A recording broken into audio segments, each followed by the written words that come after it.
cold plunge. Is it worth the hype? A doctor's review. Let me ask you something. Would you willingly step into a tub of ice-cold water every morning?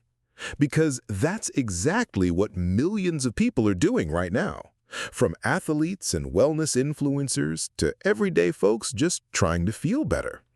They're calling it cold plunge therapy, and they swear it boosts energy, improves sleep, sharpens focus, and even reduces chronic pain. Sounds like a miracle, but is it really? As a physician with over 30 years of experience in preventative care and recovery, I've seen health trends come and go. But cold plunge? This one caught my attention, for both good and not so good reasons. In today's video, I'll walk you through what actually happens to your body during a cold plunge, what the science says, what risks you should know, and whether it truly lives up to the hype. We'll also break down what happened when I tried it myself and what I now tell my older patients who are curious but cautious. So if you're over 40, 50, or 60 and wondering whether this new health hack is worth it for you, stay with me.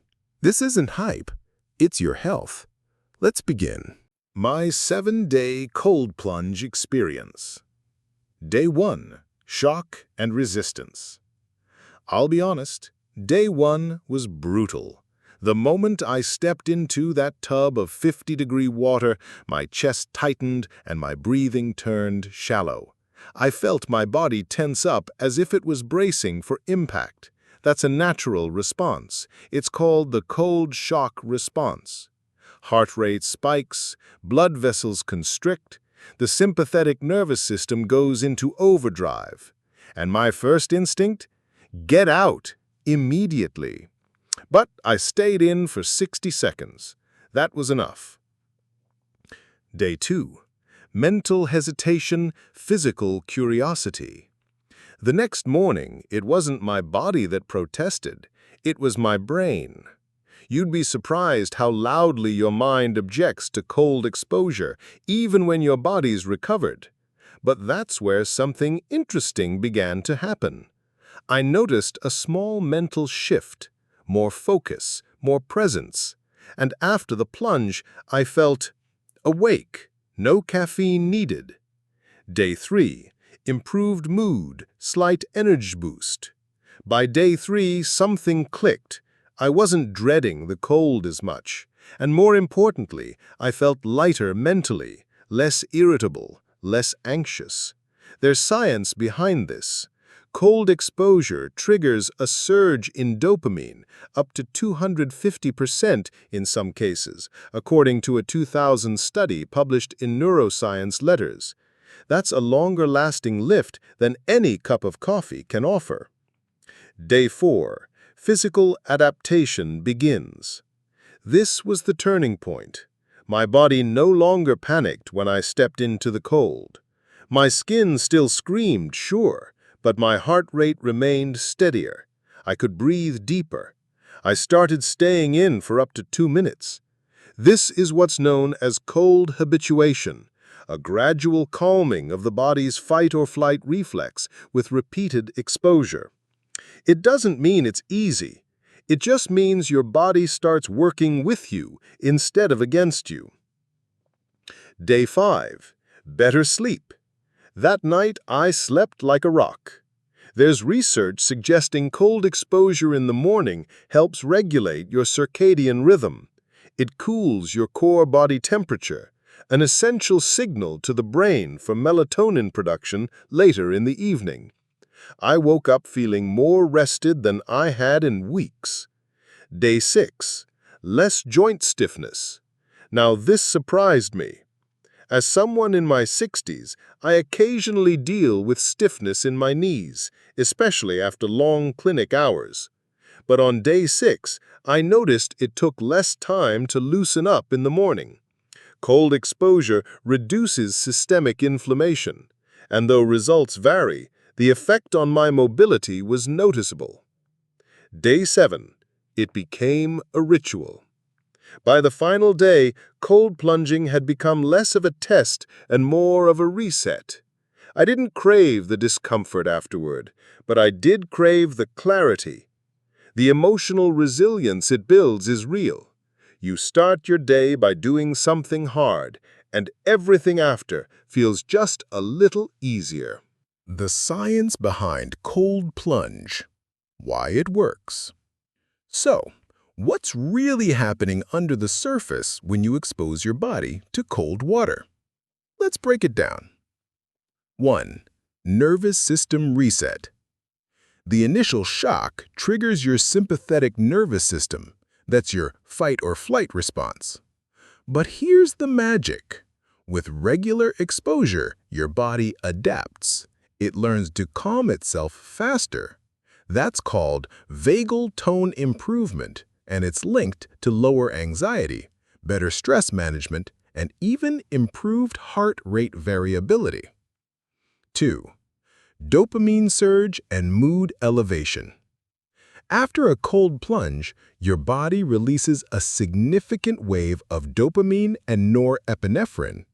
Studies suggest these levels can rise by over 200%, providing a long-lasting feeling of mental clarity and elevated mood, often for hours. This isn't hype, it's neurobiology. 3. Reduced inflammation and muscle recovery. Cold exposure lowers pro-inflammatory cytokines, especially IL-6 and TNF-alpha. That's why athletes used ice baths after training to reduce soreness, speed up recovery, and support joint health. But even if you're not an athlete, the same principles apply, particularly for chronic inflammation, arthritis, or gout management in older adults. 4. Improved circulation and cardiovascular health. The cold causes vasoconstriction, followed by vasodilation once you warm up. This repeated expansion and contraction acts like a workout for your blood vessels, stimulating circulation and potentially helping to regulate blood pressure over time. Cold plunge isn't for everyone. Now let me be clear. Cold plunge is powerful, but it's not risk-free.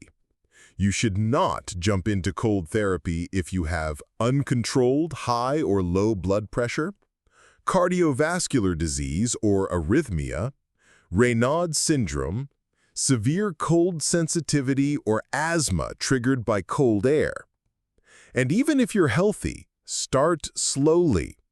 Begin with cold showers for 30 seconds, then progress to 1 to 2 minute plunges 3 to 4 days a week.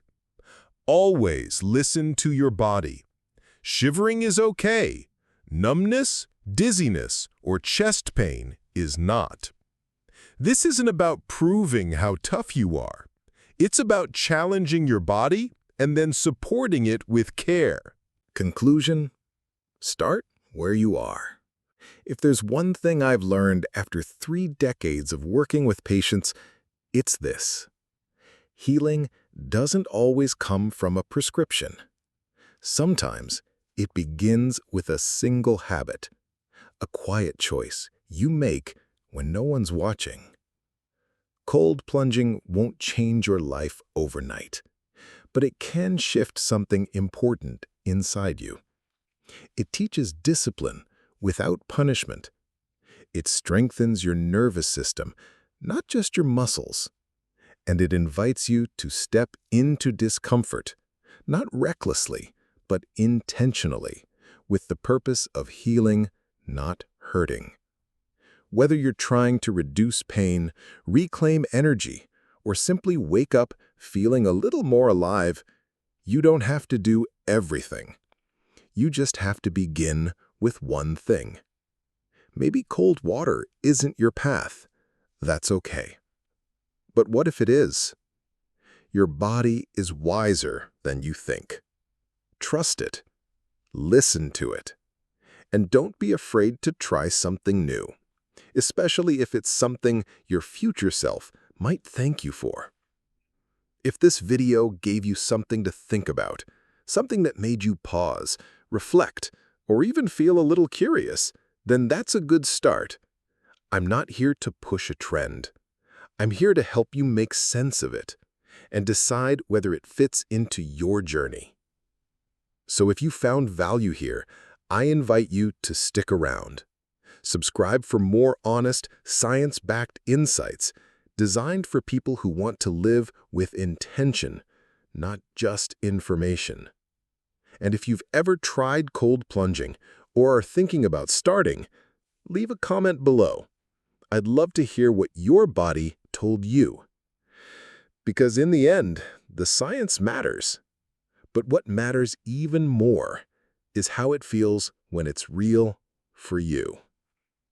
See you in the next one.